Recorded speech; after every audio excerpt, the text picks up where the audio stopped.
महाशिवरात्रि का महापर्व संस्कारधानी में बड़े उत्साह से मनाया जा रहा है और प्रतिवर्षानुसार श्री बागेश्वर धाम मंदिर में भोलेनाथ की कृपा से और भोलेनाथ के जैसा आदेश होता है, कुछ ना कुछ नया धार्मिक अनुष्ठान या धार्मिक चीज़ों को उभारा जाता है। राजनांदगांव संस्कारधानी क्योंकि झांकी के नाम में सुप्रसिद्ध है, पूरे भारतवर्ष में झांकी के लिए जाना जाता है।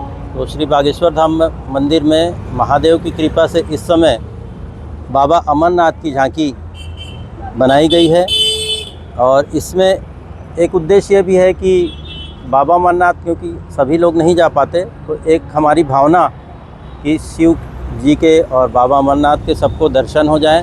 और इस परिप्रेक्ष्य में एक विशेष बात यह है, झांकी में जो बर्फ़ की शिवलिंग, जो कि जैसे अमरनाथ में अपने आप बर्फ़ जमती है तो वैसा इलेक्ट्रॉनिक सिस्टम से किया जा रहा है, लेकिन उसमें सिस्टम ऐसा है कि अपने आप ही बर्फ़ जमेगी।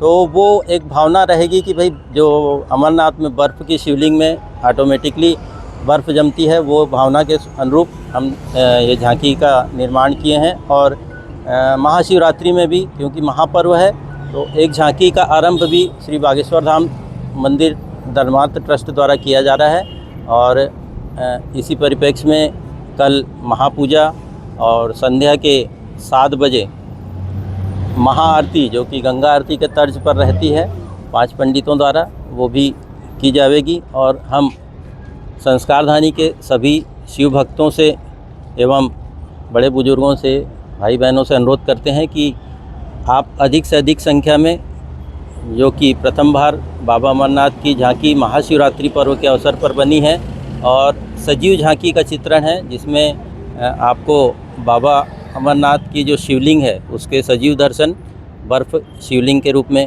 होंगे। और सभी को हम महाशिवरात्रि के पर्व की श्री बागेश्वर मंदिर धर्मार्थ ट्रस्ट की ओर से बधाई भी देते हैं। शुभ नाम है? पंकज गुप्ता, बागेश्वर धाम सेवक।